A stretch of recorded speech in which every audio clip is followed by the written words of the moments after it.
Hello beta, now we will discuss about heating effect of current, that is also known as Joule's law of heating. Heating effect of current. This is also known as Joule's law of heating. Joule's law of heating. Now when we are talking about any of the appliances heated up, that heating of the appliance depends on three main factors, and that gives you this law of heating. What are those three factors? The first factor on which the heating depends is current flowing through the appliance. Heating effect depends on current flowing through the appliance. Now how it depends on that? More will be the current flowing through the appliance, more will be the heating of the appliance.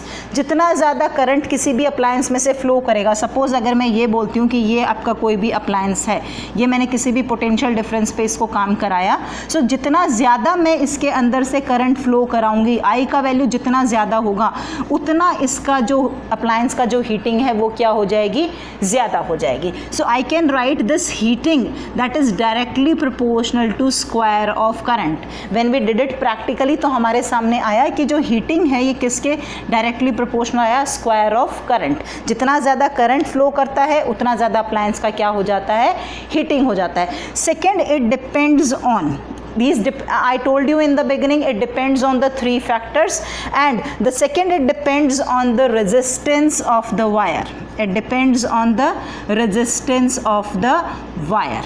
अब क्या होगा, जितना ज़्यादा wire का resistance होगा उतना ज़्यादा वो वायर क्या हो जाएगी, हीट अप हो जाएगी.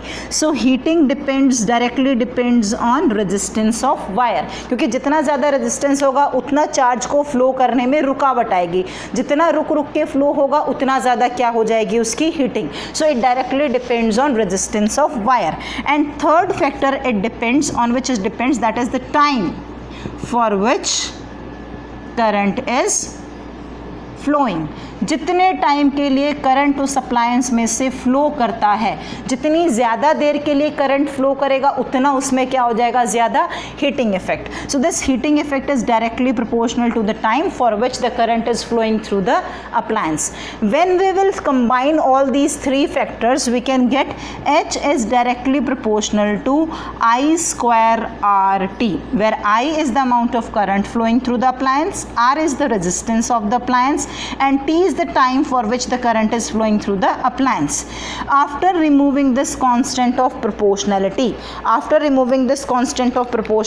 you can write H is equal to I square RT. हम इसको जनरली बस इतना ही लिखते हैं, H is given by I square RT.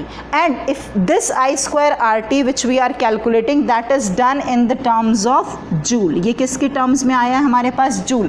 If we are supposed to convert this value into calories, so how can we write 0.24 I square RT, and now the unit becomes 2 calories because 1 joule is equal to 0.24 calories. और reverse करना हो, यहाँ से करना हो तो 1 calorie is equal to 4.186 joule. ये दोनों रिलेशन भी कभी कभार के लिए पेपर में आ जाते हैं.